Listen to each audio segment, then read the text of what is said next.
Tere, Harri!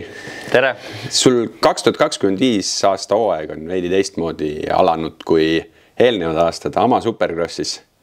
Kas alustuseks ma läheks seda rada, et selgitaks vaatajale, mis see AMA Supercross siis on? No ütleme et kui Supercross siin Euroopas meil on nagu sisehall, siis seal on nagu staadionite peal, et nagu pesapalli või jalkastaadionitel on siuke ka Supercrossi laadne rada, seal ongi Supercross, et meil siin on Supercrossi laadsed, et seal on nagu hästi tehnilised rajad, circa minut on ring ja publikud on hästi palju, et see on see põhiala üldse siis Ameerikas nagu motomaailmas, et kus siis rahvast ikka käib, olenevalt staadionist siis 40-60 000, sinna vahele üldiselt, et hästi palju rahvast ja lihtne jälgida. 3 tunniga on siis siuke kiire tempoga. Kogu aeg on võistlused, kogu aeg on tihe programm peal ja segatud meelelahutusega nagu Ameerikas kombeks. Just, et seal on siis see, kus kõik see raha on ja show on ja et sellepärast see on hästi pop olnud ka nüüd terve siis USA siis krossi ajaloos. Mis klassi sina seal sõitsid? Mina siis see aasta otsustasin sõita seda 2,5-sega, et väiksemat klassi. Kuna see on nagu jagatud 2 regiooni, et kui 4,5 klass on siis 7 võistlust jaanuari algusest kuni mai alguseni, siis ma otsustasin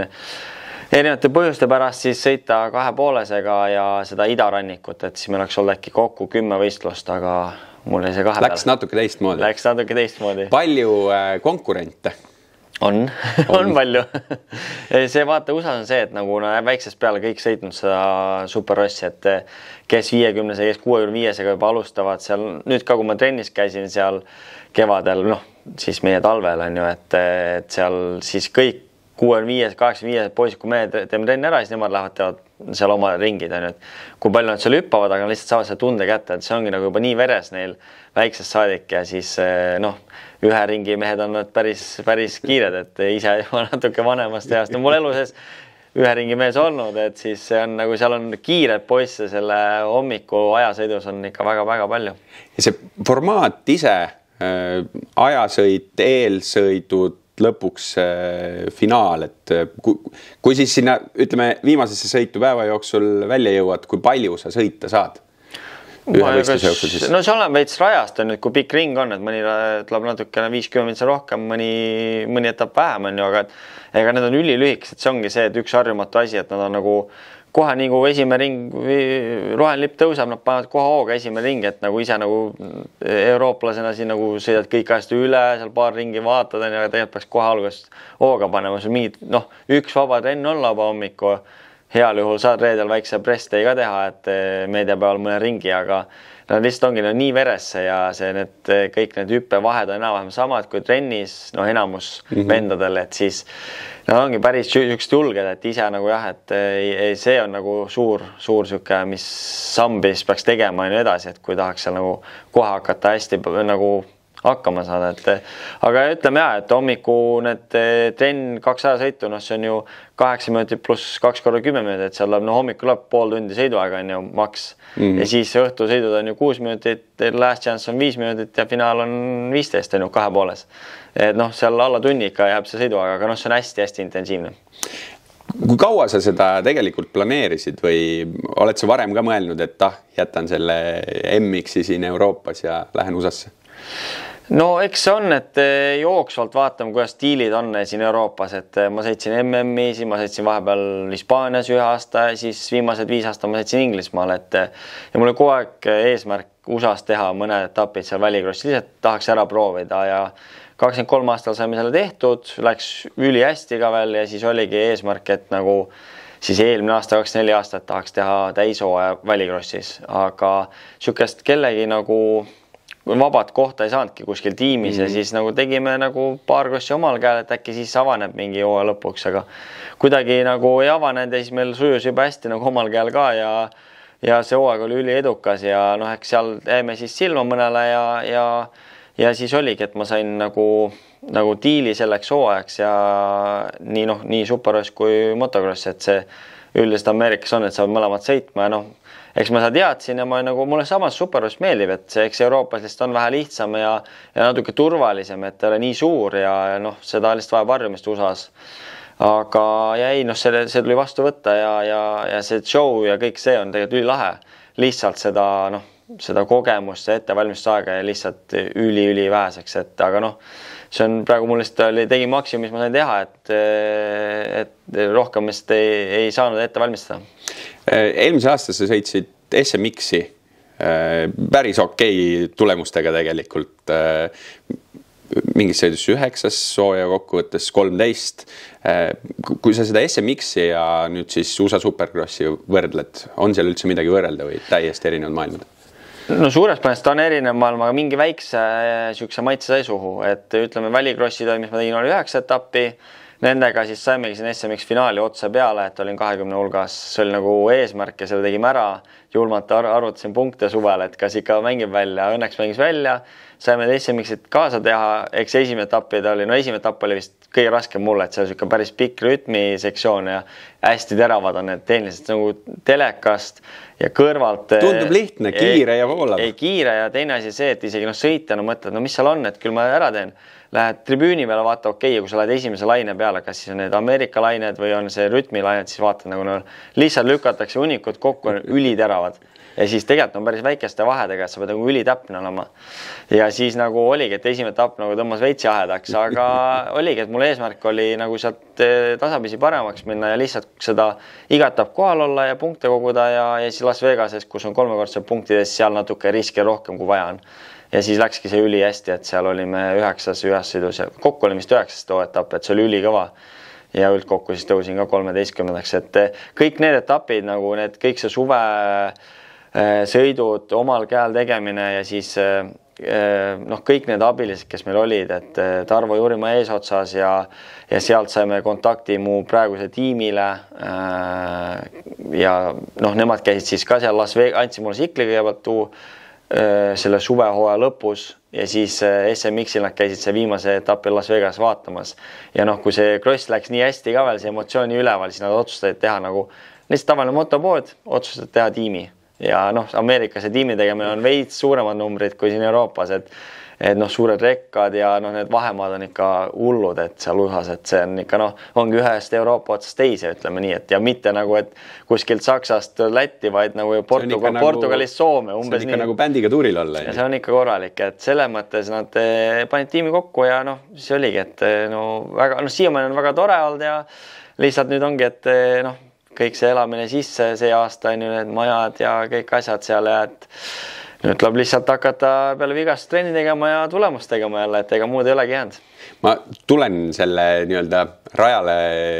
naasmise teema juurde ka, aga ma tahaks küsida tegelikult, põgusalt sa mainisid nende radade kohta ja kuidas väiksed poisid on juba sünnist saati nendega harjunud. Kui erilised need rajad on ja tegelikult ilmselt sa oskad kõige paremini kirjeldada, et kui suur on ka nende teiste eelis ikkagi sinu ees, kes nüüd siis esimest korda sain neid ju proovida. Ja kui palju need rajad Euroopa radadest erinevad? Euroopaga sa üldse võrrada, et see pinnas on juba nii teine, et seal on üks head pidamist ja siis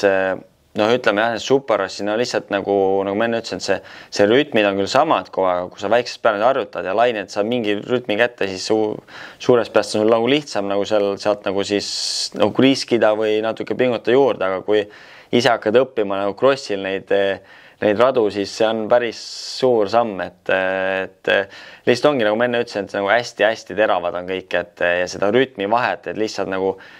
sul ongi see 10 minutit ajasõitu ja siis sa pead juba kohe nagu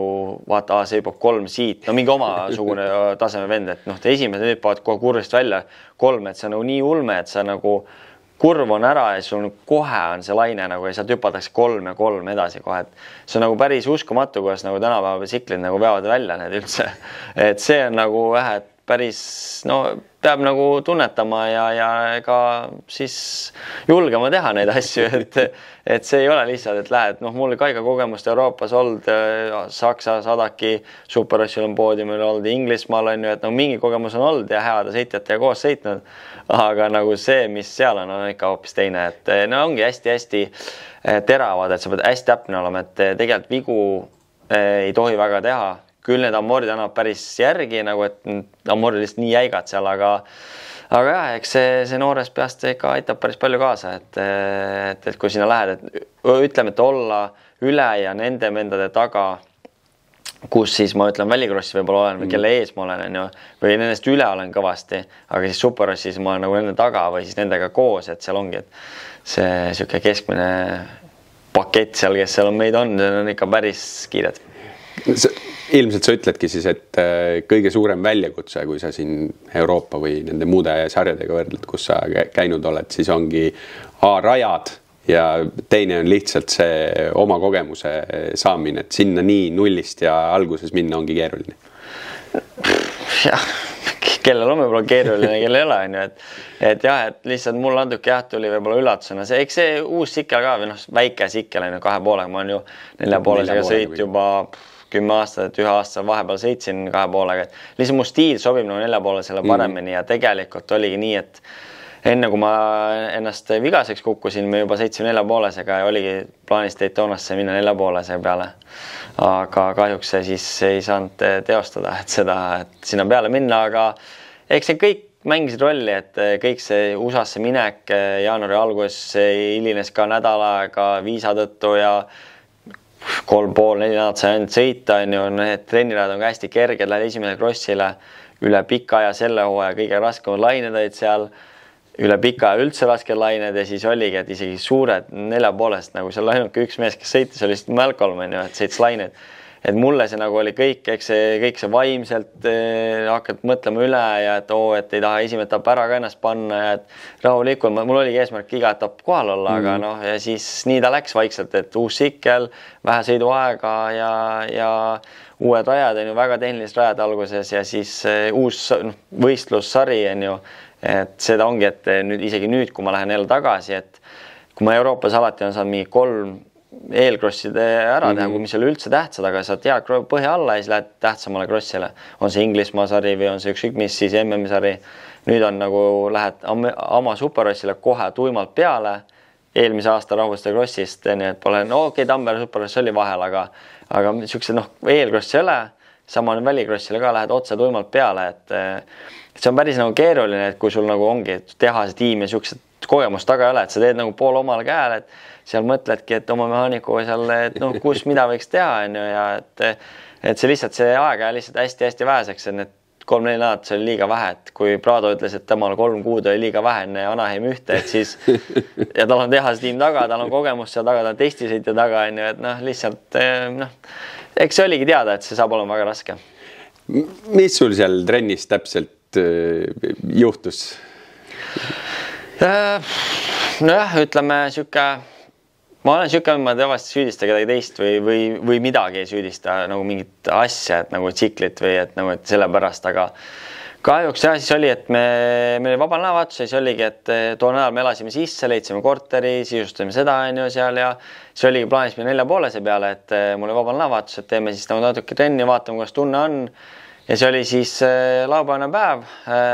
oli nagu plaanis helistagi tiimile, et arutada juba nädala sees, et ma tahaks 4,5 peale minna, ise tegelikult pakkusid seda, et äkki läheme 4,5 peale, et vahet ei ole kummas klass sõidad,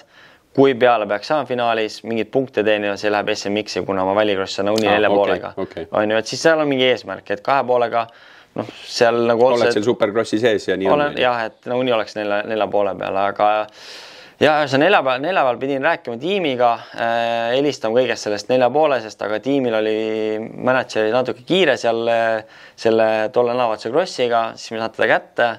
ja siis ma pidin rääkima ka Saabastest, et ma olen eluaeg sõitnud ühe teise margiga, mis meil sponsor on ja siis ma ütlesin, et ma pole kunagi leidnud nagu õiget suurust enda jalale, et mul on hästi kitsas jalg ja siuke nagu pool numbrit täpselt kas suur või väike saabas ja siis oligi too laupäevane päev, läksin trenni, veel hommikul ka arutasime siin koduste inimestega, et kuidas saab, mõtlesin, veel ei tunne hästi, et pole leidnud seda head nagu mingid asja sisse saapale, et nagu hoiaks kinni ja kahjuks siis oli siuke päeva lõpp, viimane väike sõit oli ja siis üliväiksed 2 kaksikut ja tõmbasin esimese hüppe peal nagu vaba peale ja teise hüppe hüppasin siis täiesti vasta. Ja siis oli kohe selle lenksuga rinnakusse ja nii läks. Operatsioon. Jah, operatsioon ka ja. See läks lihtsasti, taastunud oled? Jaa, praegu niivõrd kuivõrd ja, et ma ütlen peale operatsiooni, mul oli mingit valu ega midagi, operatsiooni päris kõva valu, ütleme üks kõva valusi, mis mul üldse on olnud elu jooksul. Motocross, no. Jaa, et mul on igast põlve läinud, selg läinud, on ju, aga jah, see oli päris rõve valu, et nagu hingata ei saanud, rääkida ei saanud ja ühesõnaga jah, operatsioon ära, ärkas üles, kõik oli okei, esimene ajal natuke tundsime pole õhtuti, nüüd on 4 nädalat täis, pole nagu mingit probleemi olnud ja nüüd 2 nädalat peab veel ootama, et siuke hästi rõve nagu vigastus, et no mul on limiteeritud 5-kilone raskus tõsta, lükata või mida iganes. Et ja noh, nagu reaalselt nagu tunne nii, et nagu oleks täitsa terve, no mitte midagi ei ole viga. Ja lihtsalt pead kogu aeg meeles hoidma, et nagu ei tohi tõsta. Võid lihtsalt viga endale uuesti teha. No jah, et kuna ta on siin kesk ja ta liigub, hingad palju on ju ja siis käsi ei tohi liigutada igas suunas väga niimoodi üle ja tõsta ei tohi. Rinnaku mingi korvi või? Täitsa rinnaksid keskelt see, mis siin on siin selle ribide vahel vist nagu väike plaat, et sinna pandi rauaplaat peale ja siis oligi, et kuna siis, kui me seda korterit või seda elamist siis nagu sisustasime, siis naine oli väga tubli, et ise võtsin last üles, laps kaalus 4,8 kilo too, et see oligi mul see limiit ja siis naine lükkas ja tõstis väga raskeid kumuteid, voodeid, diivaneid sealt meie siis ees klubiruumist, kui post tuli koju ja viis korterisse, et nagu väga-väga tubli on ta olnud, et üldse nagu jah, kõike pean mind taluma ja siis kõike seda sisustama üksi, et ma lihtsalt hoian beebit ja teen uksi lahti. No see on ka isa üles. Mis sul edasine plaan? Amaga selleks aastaks kõik või lähed veel tagasi? Ei, läheme tagasi ikka, et kui praegu oleme siin, millal me eetrisse lähme, aga me läheme siis märtsi lõpus siin tagasi Ameerikasse ja siis ongi, et paar päeva pean veel ootama, nädalakese ootama seal, ma arvan, ja siis saab hakata sõitma. Et kindlasti toi väga hüppata veel, hüppeid toi teha, aga mingi kurrete rada, hakkame sealt pihta vaikselt, saame jälle tunde kätte, käed arvab ära ja siis 2 kuu pealt siis lähme 2 kuud täis sellest vigastusest, siis lähme krossirajale, hüppeid, värke, loodame, et kõik läheb hästi, siis hakkame loodetavasti autoriks testima, et tiimil oli mingi eesmärk või, et läheme viimase superrossile peale, et eks vaatame, kuidas tunne on, aga nii palju, kui ma siin oma füsioga Eestis olen rääkinud ja arstidega, siis nagu öeldakse, et 3 kuud peab kindlasti ära ootama ja superross on päris riski, et see üks etapp, see ei anna meile mitte midagi, et see ainult nagu ongi, et ma pean superrossi treenima, autori treenima, motocrossi testima seal vahepeal, et siis nagu läheb liiga kiireks, et minu eesmärk on nüüd ainult tagasi minna, põhi alla saada kurrete rajal ja siis hakkad testima välikrossi rajal ja võimalikult valmis olla selleks mai lõpuks, kui hakkab välikross, et see on ikkagi plaanis teha kaasa ja sest tiim ja diil on jõus ja sõidame 4,5-sega siis seda välikrossi seal ja siis loodetavasti jõuame ikka sinna SMX-i finaalidele nagu eelmine aasta, et see on kindlasti suur eesmärk. Kuule, vaatame kaugemale sügisesse. Rahvuste kross toimub USAs, toimub rajal, kus sina oled sõitnud. Mis sa arvad, kuidas see Eesti tiimile sobida võiks üldse? Ma arvan, et see on rada lahe, et seal ei ole midagi väga keerulist, et osad välikrossid on mõnel natuke suuremad hüpped või tehnilisemad sektsioonid, aga seal ei ole nagu nii palju seda, et ma kindlasti muudavad ka rahvuste krossiks seda, et see on mitu aastat sama. Eurooplane ka kohaneda saaks. Ei, mitte seda, vaid lihtsalt, et nad ei tee samasugust, nagu meil see välikrossi etapil on, sest siis nagu on kellegi eelis, et siis nagu seda muudetakse kindlasti, et eelmast tegelikult muudeti ka, väike osa tehti juurde seal, et aga pinnas on mõnus, kindlasti sügisel on natuke pehmem, ma arvan seal. See pinnas nagu peaks sobima peab meile päris okeilt. On ta rohkem ka kruusasem või? Ei, seal ei ole kruusa. Seal on ikka full liiv. Ameerikas ei ole kruusa, seal on hea mitte pinnas. Nii nagu meie karjäärid krossirajad on ju. Seal on natukene kerge, natuke liivasemad pinnas seal üleval pool, aga muidu on siuke savikas või saepuru koos, aga siuke kui vihma sajab, siis pigem on hästi pehmeks läheb ja siis suuri hüppeid väga ei ole, et paar hüppet on, aga need on siuksed suht lihtsad, ma arvan, et siit minnes ei ole nagu ei pea kohanema, et see on suht lihtne. Ongi, et et see aasta, mul on see selles mõttes hea, et ma olen seal juba, loodan, et kõik hooaeg läheb hästi, siis saame seal olla, tiim, Bill olemas, loodetavasti ja arvan, et mu tiim saab aidata ka meie Eesti koondist, kuna meie tiimis kindlasti USA koondis kedagi ei ole seal, et meie tiim saab kindlasti aidata seal nii siis selle rekka kohalolekuga, kui siis, kui vaja sikleid kellegi laenata, et on siis meie MX2 või MX1, kes iganes seal on, eks ma ise pean ka tõestama, et seal tiimis üldse olla, et ega see iseenesest mõistav ei ole, aga et selles mõttes, kui kas olen tiimis või ei ole, et igatepidi saab aidata seal ja rada on väga lahe, et ma arvan, et meie poistele kindlasti meeldib, et sellised usarajad on siuke, see pinnas on nii hea, et sellest naudid seda sõitmist seal. Räägime natukene Eesti juttu ka, MX Mastersi Eesti meistrivõistluste esimene etapp mai alguses Kiviõlis. Mis mälestused sul Kiviõli rajast on? Väga head mälestused, ülikahju, et ise sõita. Et see on lahe, et Kiviõli on jälle tagasi Eesti kalendris, et me isegi rääkisime Kiviõli rajast nüüd siin sügisel, et käisin trennis kuskil, sõitsin auto ajasin päris pikalt, arutasime rajast, üldse selles korralduses, mida võiks teha võib-olla. Millal viimati sõitsid seal? Sellest on ikka mitu aastat, et aga me käisime seal isegi trennis, kui Eestikad oli ka ja siis mäletan, me Eestis olime siis me käisime seal Lääne-Virumaa poissi, seal väga kaugele minna, et seal hea trennirada, et siuke eriline pinnas, mäest üles alla, et siin sõprade käisime sõitma, et see üli hea nagu vaheldus, et mulle väga meeldis. Ja siis me rääkisime rajast ja siis oligi, et esimene etapist tuleb Kiviõlis, üli lahe, et tahaks ise ka sõita, aga kahjuks õnneks mul on USA stiil, aga selles mõttes väga lahe, et Kiviõli on tagasi ja